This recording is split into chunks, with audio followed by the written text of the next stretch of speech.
but it's feasible.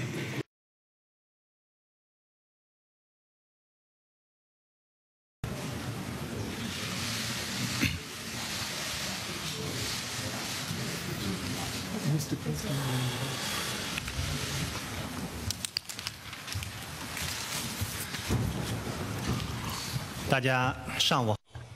Good morning, everyone.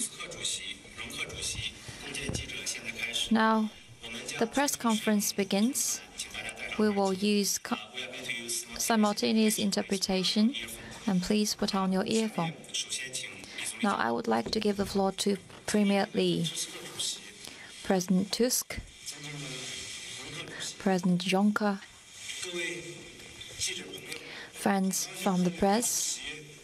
It gives me great pleasure to meet the press with the two presidents this morning. The two presidents and I have a small group meeting when we had in-depth and candid and friendly exchange of views on major issues of mutual interest. And after that, we had the 20th China-EU summit, when the two presidents and I, as the co-chairs of the summit, had exchange of views.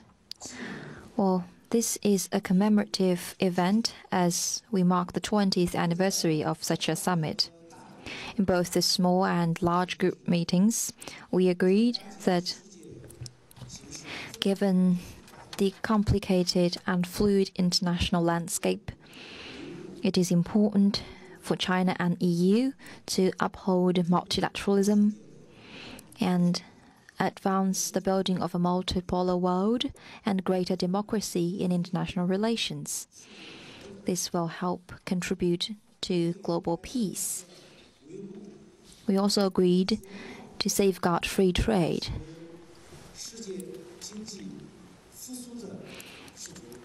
and to strengthen the momentum of global recovery, to prevent any stagnation of global economy. China and the EU are two forces for stability and two major economies.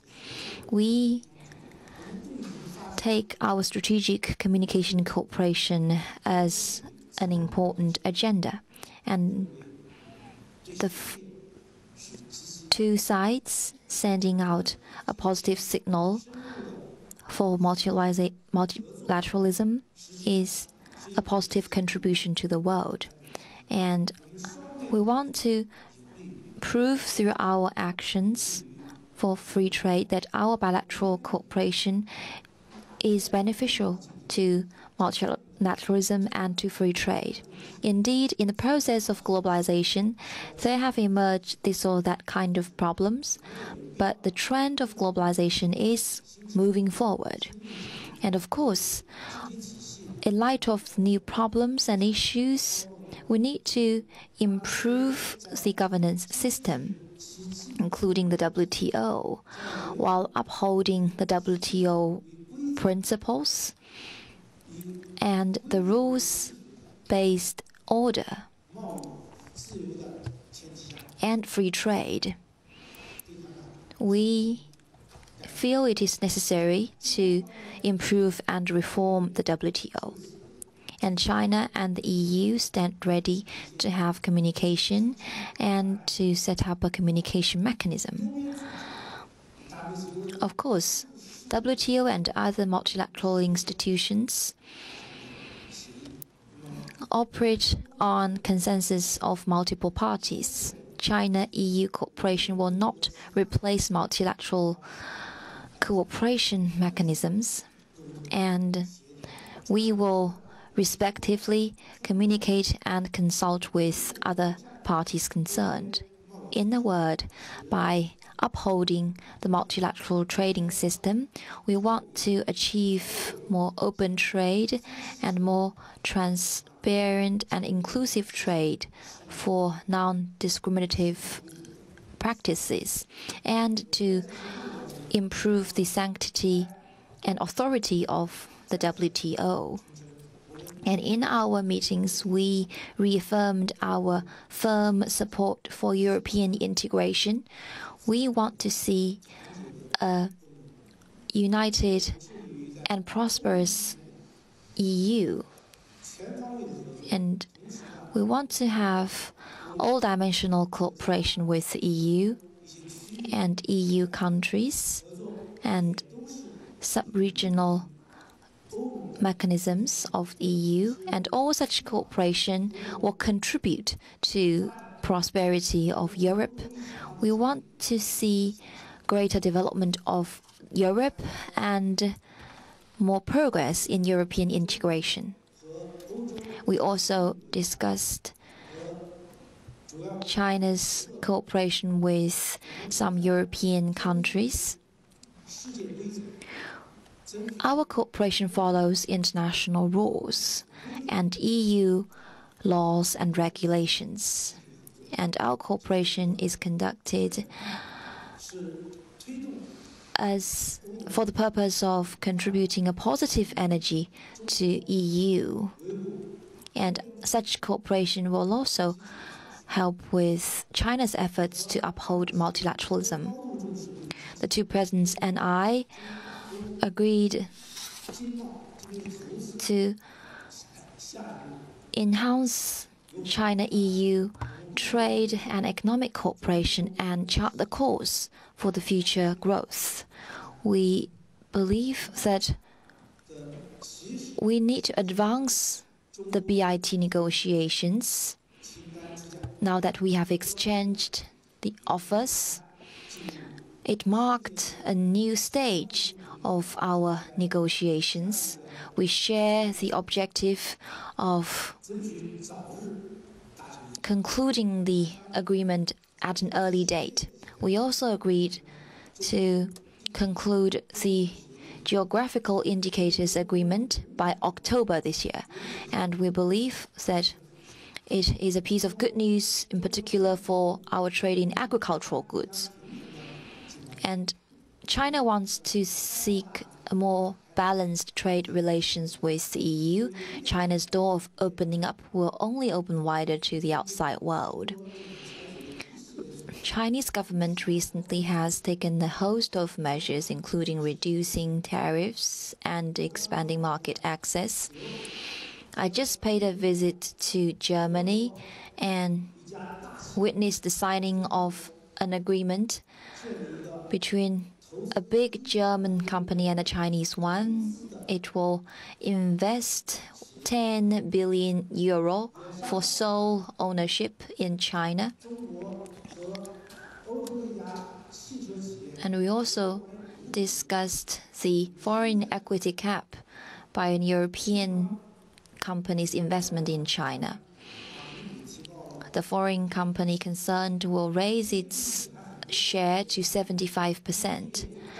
There are many such examples. I won't go into details here. I want to make the point that China will significantly raise its market access, and we will reduce the tariff rates for goods that are needed for Chinese companies and consumers. In particular, recently, we abolished tariffs for certain drugs and additional taxation. This will benefit Chinese consumers, but it takes a process for institutional adjustments. But China's determination for greater openness is firm. As for the agricultural goods and effective drugs needed by Chinese people, be it in the chemical sector or automobile sector or sectors closely related to people's well-being, we will seek greater openness for the purpose of ensuring a better life for the Chinese people.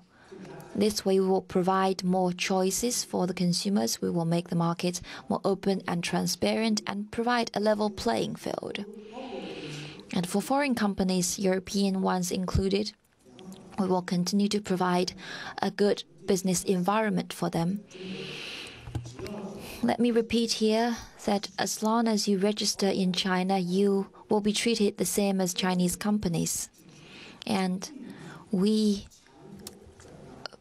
forbid any forced transfer of intellectual property, and we will deal with IP violations with all seriousness. And for those who violate intellectual property at their will, we will punish them to the full extent of the law so that they cannot afford to commit such violations. All the ministers present here and I will make the promise here. If any foreign company feels that their IPR is seriously violated, please let us know, and we will deal with such cases immediately. While protecting the IPR of foreign companies, we are actually protecting the innovation of Chinese companies, because Chinese companies also need to protect their IPR for their future development. Now, let facts speak for themselves. Take investment, for example. We say openness in the investment sector. We need to take facts very seriously, and we need to study the cases very seriously to see how we can further open the market. Like I said, China and EU exchanged offers of investment agreement today, and on intellectual property and other matters, please feel free to let us know if you feel that you are treated unfairly in China. Now, in a word, there is a wide range of areas where China and EU have been cooperating with each other. We will step up people-to-people and cultural exchanges and cooperation on connectivity and on cutting over capacity. We covered a lot of ground during our discussions. We talked about human rights. We believe that on the basis of mutual respect and equality, we will enhance cooperation on human rights. We talked about cybersecurity, and we agreed that China and EU will strengthen communication on this matter. The EU will have a better understanding on China's laws and regulations, and China will update its knowledge about EU's latest legislation on cybersecurity so that in the age of digital economy, we will have better communication to protect personal information, protect IPR, and protect trade secrets. We also discussed international issues. We uphold multilateralism, and we uphold peaceful solutions to disputes and differences. We both are opposed to terrorism, and we will take common response to regional conflicts, and we believe in negotiations and cooperation to properly settle regional issues. In a word, a lot of common ground has been reached, and let me say here, as I shared with my colleagues in the EU, the latest developments of China and Central and Eastern European countries' cooperation. We want to seek mutual benefit. Thank you. Thank you, Mr. Premier. Now I will give the floor to Mr. President Tusk. Thank you, Mr. Premier. Good morning, dear colleagues. Let me first of all thank you, Premier Li, for your warm welcome here in Beijing. We just finished a fruitful meeting in which we agreed to develop the EU-China strategic partnership further. We discussed foreign and security cooperation and the situation in our respective neighborhoods. We reiterated our support for the peaceful resolution of the North Korean nuclear issue through diplomatic means and for a complete denuclearization of the Korean peninsula. We are also united in our commitment to the continued full and effective implementation of the Iran nuclear deal. And today we will also discuss the political situation in our neighborhood, including the conflict in Ukraine. And I want just to repeat that our position is that the only way to a sustainable solution to the conflict in Ukraine is through the full implementation of the Minsk Agreement. On human rights, it is not always easy to find agreement as differences persist, but we agreed to enhance exchanges in follow-up to the recent human rights dialogue. Now let me repeat what I told Prime Minister Li at our meeting a bit earlier. Today, on the same day as Europe meets China in Beijing, American President Trump and Russian President Putin will talk in Helsinki. We are all aware of the fact that the architecture of the world is changing before our very eyes. And it is our common responsibility to make it a change for the better. Let us remember here in Beijing and over there in Helsinki that the world we were building for decades, sometimes through disputes, has brought about peace for Europe, the development of China, and the end of the Cold War between the East and the West. It is a common duty of Europe and China, America and Russia, not to destroy this order, but to improve it.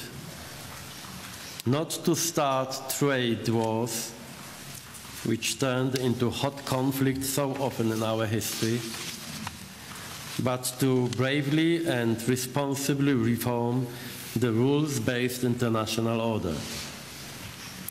This is why I'm calling on our Chinese hosts, but also on President Trump and Putin, to jointly start this process from a reform of the WTO.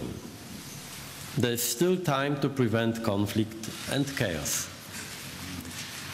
Today, we are facing a dilemma. Whether to play a tough game such as tariff wars and conflicts in places like Ukraine and Syria, or to look for common solutions based on fair rules. This is why responsibility, predictability, spirit of cooperation, and respect for our common rules and commitments are so important these days. The EU is committed to working towards the modernization of the WTO and calls on all partners to contribute positively to this goal. We propose a comprehensive approach to improving, together with like-minded partners, the functioning of the WTO in crucial areas. We need new rules in the field of industrial subsidies, intellectual property and forced technology transfers, reduction of trade costs, as well as a new approach to development and more effective dispute settlement.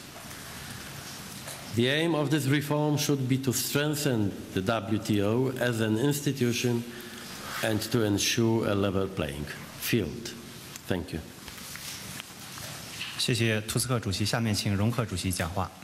Now I would like to give the floor to President Juncker. Prime Minister, colleagues, ladies and gentlemen, I'm delighted to be back in Beijing for this 20th China-EU summit. I first visited China back in 1996 as Prime Minister of Luxembourg, and it's always a pleasure to come back and to see China grow and transform into a truly global country. I've always been a strong believer in the potential of the EU-China partnership, and in today's world that partnership is more important than ever before.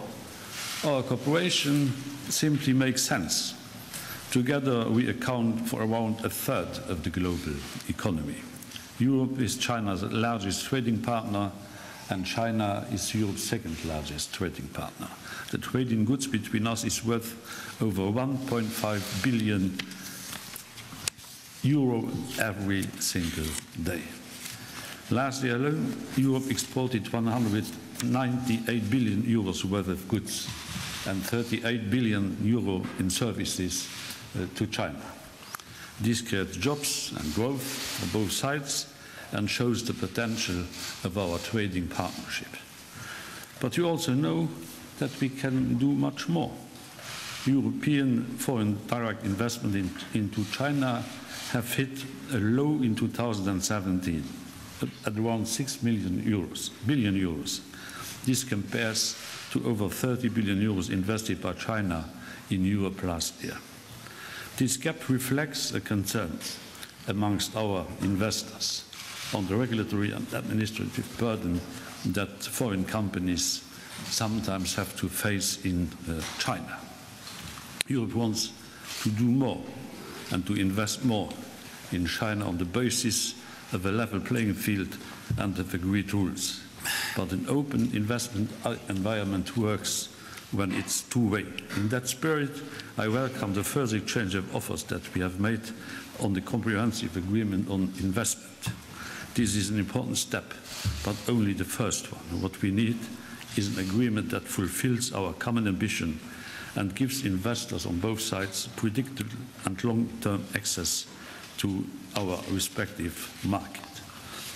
Évidemment, nous pensons en Europe que la Chine doit s'ouvrir davantage.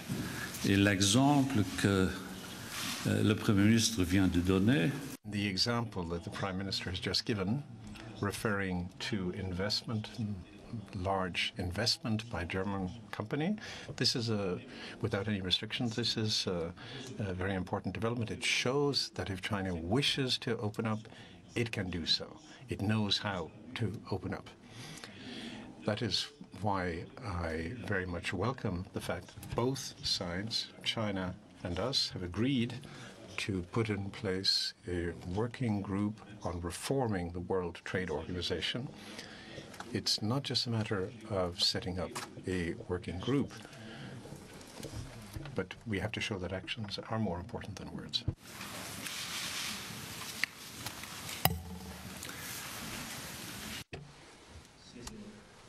Thank you, President Juncker.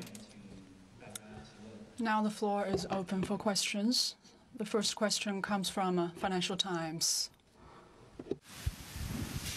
谢谢主持人。李总理，早上好。Good morning, Mr. Tusk, Mr. Juncker. I am from the Financial Times, but I'm asking questions on behalf of all of the reporters in this room. 我虽然是《金融时报》的，但是我代表所有的外国记者提供这3个问题。Firstly, for Mr. Lee. 不好意思，我说英文啊。The trade war has dominated all of our coverage for these last days. Do you think that China can be successful in creating a common international coalition against the U.S. actions? And can China successfully reform multilateral institutions without the U.S. cooperation? I'll ask all 3 at once. Obviously, anybody can answer whatever they like. For Mr. Juncker, the EU has in the past expressed serious concerns over China's industrial policies. Have those concerns been satisfied? Or are you willing to put them aside in the face of both sides' distress over the US action? And finally, for Mr. Tusk, in the past month, we've witnessed numerous protests in Europe by Uyghurs who are concerned about the arbitrary detention of hundreds of thousands of their fellow Uyghurs in China. Is this a concern that the EU has brought up as it engages with China in its One Belt, One Road program? 谢谢大家。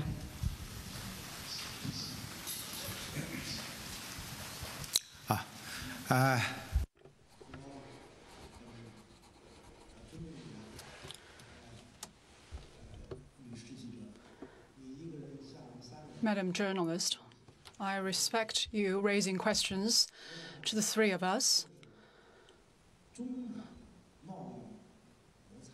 On trade frictions between China and the United States, it is an issue between China and the US.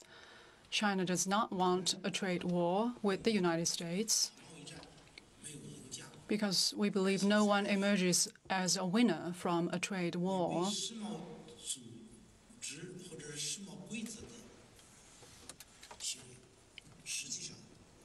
Any practice in violation of WTO rules serves nobody's interest. We are after mutual benefit and win-win. Win-win for both sides. In addressing trade frictions, ultimately it's up to China and the United States to work things out. As for China developing relations with the EU and other parties, I think we are working together to uphold multilateralism and free trade.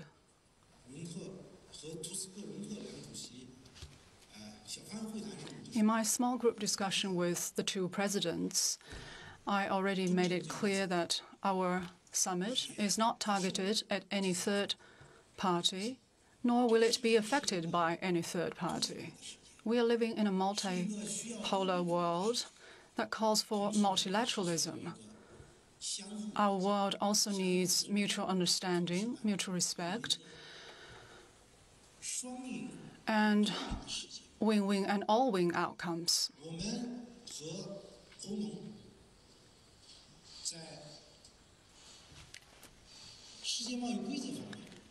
When it comes to global trading rules, China and the EU have been talking to each other.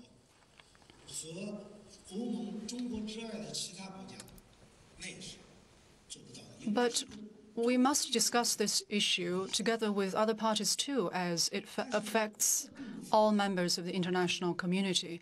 But that does not stand in the way of us having communication with the EU side. The same applies to global hotspot issues. We address these issues at the UN platform. We have also maintained communication at the UN Security Council, but we have been having maybe bilateral or minilateral communication within the Security Council, but whatever format such communication may take, it should contribute to the building of multilateral consensus, and it should not add difficulty to the settlement of bilateral issues or disputes. Bilateral issues should be resolved at the bilateral level, and global issues, regional issues,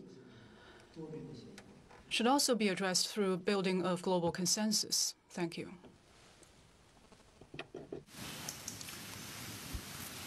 Yes, the point you were mentioning was at the center of our discussions today as we were discussing trade. I had a phone call with the Chinese Prime Minister 2 weeks ago. I made the point. We had the meeting between Six Eyes and we made the point. We had the delegation meeting, Vice President Katainen and Trade Commissioner Malmström made the point. If you have listened carefully to the Prime Minister, you will have noted that we are making progress. When it comes to human rights, because we have, I would like to underline that we have discussed the problem of human rights in a much broader context than only One Belt, One Road. And of course, I have expressed our concerns regarding the human rights situation in China. And I have also raised specific individual cases. This is something I have consistently done before during all our meetings. I have done today and I will continue doing in the future as long as necessary. 谢谢。下一个问题。 Thank you. Next question from Xinhua News Agency. A question for Premier Li.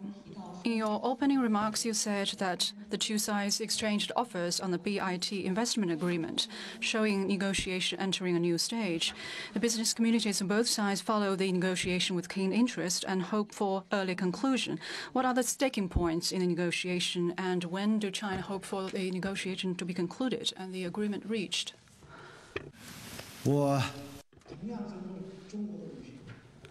I have the same respect for the female journalist from China.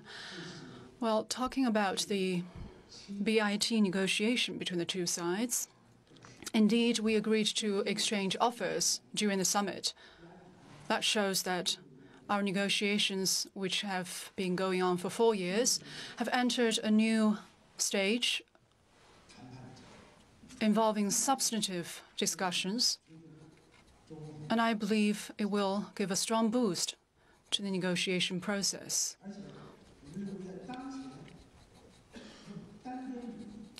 As we face rising unilateralism and protectionism, it is important that we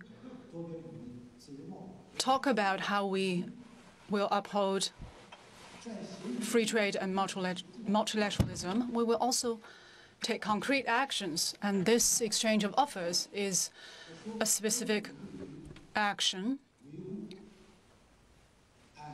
We believe both will help uphold the global order. It will also help foster a good atmosphere for our bilateral negotiations. It may open up new prospects for us in addressing our differences.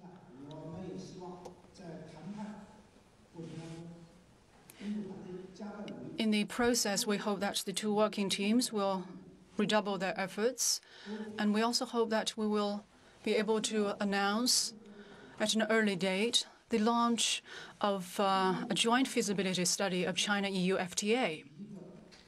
And we believe that will communicate a positive expectation to the international community. China and the EU should and can send out a positive message to the world that our economies will keep growing and our cooperation will also gather momentum.